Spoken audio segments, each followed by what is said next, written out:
Chris Godinez, licensed professional counselor, also the host of We Need to Talk on every Sunday at noon, and then I post this stuff up to Facebook. This video is for educational and informational purposes only. The views and opinions stated herein are mine and mine alone. They do not represent the ACA, the APA, or any other therapist for that matter. I'd like to thank my sponsor, BetterHelp, BetterHelp, BetterHelp.com/Chris Godinez. They're an online therapy company. They are international, super easy to use. Gotten really good feedback from people using them. They like their therapists. They're liking how affordable it is. So thank you, betterhelp.com/Chris Godinez. Okay, so today's question, and I've gotten several of those. Why does the narcissist always need to be in a massive argument with somebody? So you will see that abusers can't stand quiet. They cannot stand peaceful, quiet, no chaos, etc., etc., etc.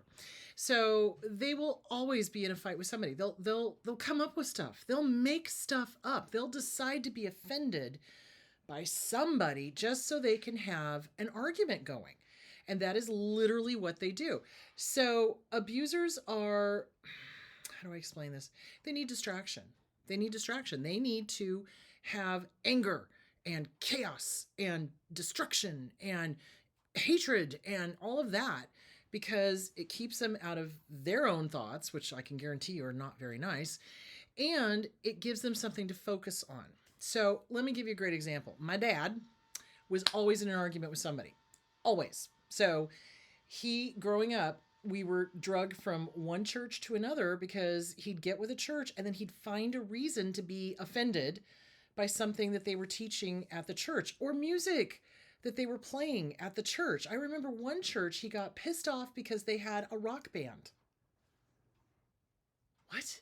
So he was angry that it wasn't traditional music and how dare they, and God's going to judge them and this, that, and the other thing. I'm like, dude, I think God likes guitar, okay? Back off. So he would find an excuse to have an upset, okay? This is what they do. This is how they live. This is what they like. And if they can keep everybody around them in an uproar, then they're controlling.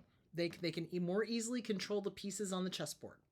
So abusers, narcissists in particular, need somebody to hate. And that is why they are racist, sexist, ageist, you name it, because they need somebody to put all of this hatred towards, and they need a scapegoat.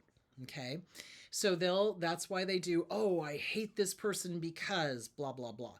Or I hate this group of people because, and so it's a way to have conflict. It's a way to have upset. It's a way to have chaos. And they love that. They thrive on it. They absolutely enjoy it.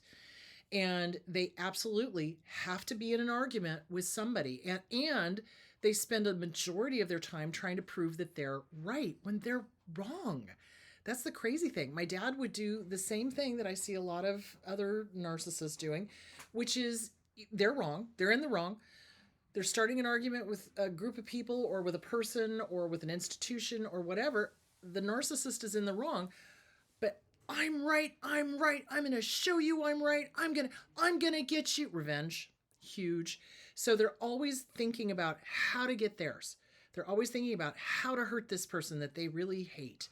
So, it's all about revenge. It's all about destruction. It's all about upset and chaos. And if they don't have somebody to argue with, unfortunately, they will then turn their sights on their families. Sometimes they do simultaneous. So they'll have this argument outside with institutions or people or a group of people or whatever. And they'll also be arguing with their family on the inside because they just can't stand peace and quiet. They have to have somebody to fight against. It's like this weird, how do I explain this? They know they're wrong. They know they're in the wrong. And yet they're going to show you, damn it, I'm right. Just like a 2-year-old. It's like a 2-year-old temper tantrum. And they pick fights with people that they cannot win fights with. And they pick illogical fights. That's the thing that's really, my dad did that all the time. My dad would have these very emotional, illogical fights with the cities that he worked for, or the churches that we went to, or the schools that I went to, or whatever. I mean, just crazy. I mean, like cuckoo. So they always need to be in upset with somebody. Always. I don't remember a time growing up when my father was not in a major brawl verbally with somebody. You know, he was always fighting somebody. And really, the fight he was bringing externally was all the crap that was going on inside of him. That's really the level of angst inside of him, is what he was expressing on the outside. And kind of to tail back on that, it's like, okay, why do they always have to be in a fight with somebody? It's because it's a distraction, and it makes them feel powerful because they live in these revenge fantasies. So narcissists are very much, if they don't get their way, they're like a 2-year-old. You know, I'm gonna get you. I'm gonna make you pay. You hurt my ego. I'm gonna make you pay. Blah blah blah blah blah. And they talk about it. They tell you what they're gonna do. They absolutely do. They're like, I'm going to do that. So when somebody, especially when somebody in a position of power says, I am going to, you know, make you pay, I am going to seek my revenge, you better frickin' believe them, because that's their plan. Narcissists tell you exactly what they're going to do. They do. They absolutely do. Believe them the first time. When they say they're out for revenge, they're not kidding. They really are not. And the funny thing of it is once they get their revenge on whoever they think hurt their widow baby ego, they'll pick another group, or they'll pick another person, or another institution, or another church, or another council member, or another whatever, to start a huge kerfuffle, because they cannot live with peace and quiet. If it's too peaceful and quiet, love to know what those voices inside their heads are saying. You know what I'm saying? I mean, why would you need that much distraction? Healthy, normal people like peace and quiet. It's enjoyable. We like our own company, because what we say to ourselves is nice. What a narcissist or an abuser says to themselves is horrific. It's horrible. All of that vitriol that they spew all over their victims.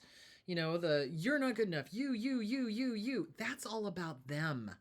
So that's what's going on in their heads. I don't like them, but I also would not want to spend 2 seconds in one of their heads. It would not be pretty.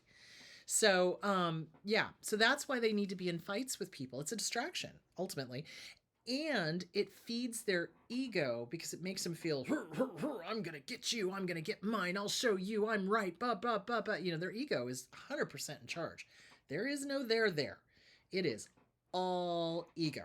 So the ego is the one that needs to be right. The ego is the one that needs to be one up. The ego is the one that has to get revenge, because healthy, normal people know that that's a fool's game. So yeah, it's really disturbing to watch, but not surprising. So if you are in a relationship where your partner or your family member is always in an argument with somebody over something, you're dealing with an abuser. You're dealing with somebody who is disordered, because that's not normal. Normal, healthy people don't look for arguments.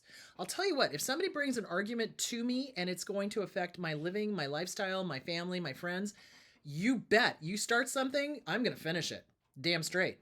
But I don't go looking for trouble. If trouble comes and finds me and tries to start something, I'll end it.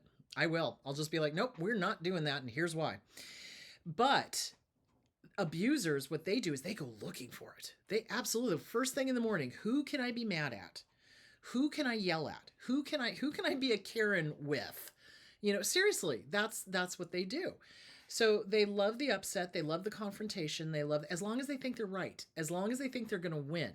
Now that's the difference. So my dad would always take this high moral ground in that, you know, he spoke for God. Seriously. You know, that was his thing with every single church. Well, you're doing something that I don't like, therefore God doesn't like it, and I speak for God. I mean, seriously, he really truly thought God was on his side. And I'm just like, I wonder how surprised he was when he died. Things that make you go, Anyway, so the point being is that they need to win.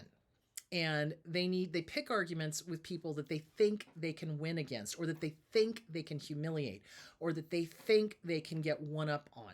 That's what they do. They don't pick arguments with people that they know they're not going to win. You know what I'm saying? So, but they do live for the upset, and they play the victim. Oh my God. They play, if it looks like they're losing, they play the victim. And then they shift it. They flip the script and it's, oh, these people are victimizing me. My dad would do that as well. So yeah, it's always got to be an upset. It's always got to be, you know, mad at somebody, mad at something, mad at some institution, mad at whatever, you know, and that's what they do. So if somebody around you is doing that, run. Do not walk to the nearest exit. You don't need that. Healthy, normal people like quiet. They like peace and quiet. They like reflection. They like meditation. They like quiet times. You know, John and I often after work, we'll go sit in the living room and we'll just kind of meditate or hang out with the dogs or, you know, whatever for like an hour or so, decompress, and then we'll go watch TV or we'll read to each other or whatever. But man, narcissists can't stand that. If it's too quiet, that's really a red flag. And this is also a learned behavior. So targets of abuse learn very quickly that quiet is dangerous because usually it means the narcissist is up to something. They're trying to figure out how to get you. So we have to retrain ourselves that it doesn't have to always be chaos. It doesn't have to always be dramatic. It does not always have to be upset. So something to think about. All right, my loves, go be awesome. I will see you on Sunday. I will be talking to Marsha Diane. We'll be talking about trauma, and we will be talking about her series of her program for how to heal the trauma. She's a life coach. She's also a licensed professional counselor. So I will talk to you guys on Sunday at noon. Remember, we have the time change, so it's now noon Pacific time, 2 p.m. Wait, no, 3 p.m., right? 3 p.m. Eastern time. So noon Pacific, 3 p.m. Eastern on Sunday. Remember, we got the time change. Everybody around me is changing except Arizona. Arizona does not change time, so it's always noon. It's always noon here. So anyway, there is that. I will talk to you guys on Sundays. You guys have a great week, what's left of it, and I'll see you in a few days. Bye.